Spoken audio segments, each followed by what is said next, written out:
तो हेलो बच्चों, तो कैसी चल रही है आपकी बोर्ड की तैयारी।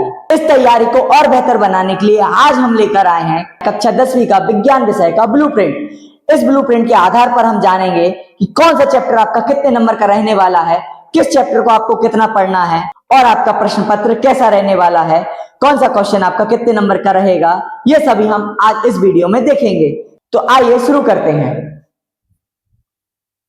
तो ये रहा आपका ब्लूप्रिंट जो 2025-26 में माध्यमिक शिक्षक मंडल द्वारा जारी किया गया था और यही ब्लूप्रिंट लगभग इस वर्ष भी आपका रहने वाला है। तो आइए देखते हैं कि आपका बोर्ड परीक्षा का प्रश्न पत्र कैसे रहने वाला है, कौन सा प्रश्न आपको कितने नंबर में देखने मिलेगा। आइए देखते हैं। आपका क्वेश्चन नंबर 1 से क्वेश्चन नंबर 5 तक आपका बहुविकल्पीय या फिर कहें कि वस्तुनिष्ठ प्रश्न रहेंगे जो 30 अंकों के आपके रहने वाले हैं, जिसमें पहला क्वेश्चन आपका सही विकल्प रहने वाला है, दूसरा आपका रिक्त स्थान, तीसरा प्रश्न आपका सत्य असत और चौथा क्वेश्चन आपका सही जोड़ी और पांचवा प्रश्न आपका एक वाक्य में उत्तर। कुल मिला के आपको ये क्वेश्चन नंबर 1 से 5 आपको 30 अंकों के बहुविकल्पीय प्रश्न आपको देखने को मिलेंगे। इसके बाद क्वेश्चन नंबर 6 से क्वेश्चन नंबर 17 तक आपके कुल 12 प्रश्न रहेंगे, जिनमें प्रत्येक प्रश्न आपका 2 अंकों का रहने वाला है।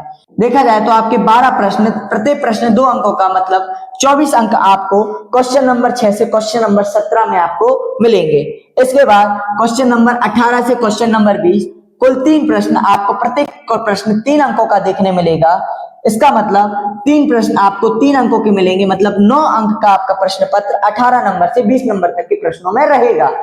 इसके बाद आपको क्वेश्चन नंबर 21 से क्वेश्चन नंबर 23 में आपको 3 प्रश्न देखने मिलेंगे, प्रत्येक प्रश्न आपको 4 अंकों का देखने को मिलेगा।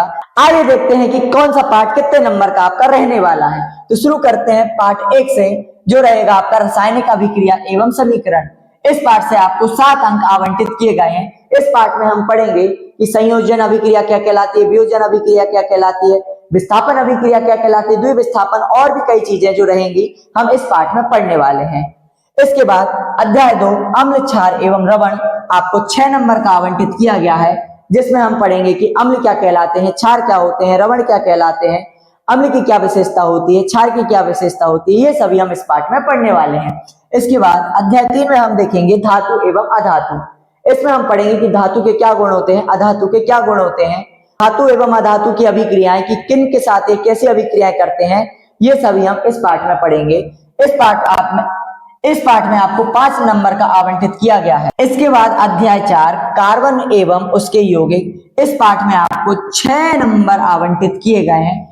तो रसायन विज्ञान के 4 पार्ट आपके इस प्रकार रहने वाले हैं। इसके बाद हम देखेंगे जीव विज्ञान में, जो आपका पहला पार्ट रहेगा जैव प्रक्रम, जो आपको 8 नंबर का आवंटित किया गया है।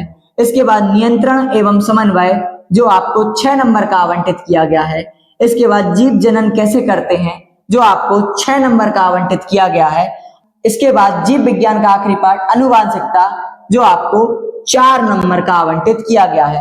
तो इस हिसाब से ये 4 पार्ट आपके जीव विज्ञान से रहने वाले हैं, जो इस प्रकार आपको विभाजित किए गए हैं। तो इसके बाद हम भौतिक विज्ञान में 9वां अध्याय देखें, प्रकाश परावर्तन एवं अपवर्तन। ये आपको 8 नंबर को देखने को मिलेगा। इसके बाद मानव नेत्र एवं रंग बिरंगा संसार, ये आपको 5 नंबर को देखने को मिलेगा। इसके बाद विद्युत, जो आपको 5 नंबर आवंटित किए गए हैं। फिर आता है आपका विद्युत धारा के चुंबकीय प्रभाव, जिसमें आपको 6 नंबर आवंटित किए गए हैं। और इसके बाद जो अंतिम पार्ट रहने वाला है हमारा पर्यावरण, जिसमें आपको कुल 3 अंक आवंटित किए गए हैं। तो इस प्रकार से हमारा 75 नंबर का इस प्रकार से विभाजन रहने वाला है। इसके बाद हम अगली वीडियो में देखेंगे कि किस अध्याय से कौन सा प्रश्न महत्वपूर्ण रहने वाला है और किस प्रश्न की संभावना सबसे ज्यादा है आपको एग्जाम में आने की। तो बने रहिए हमारे साथ और अपने बोर्ड एग्जाम की तैयारी को और बेहतर बनाएं।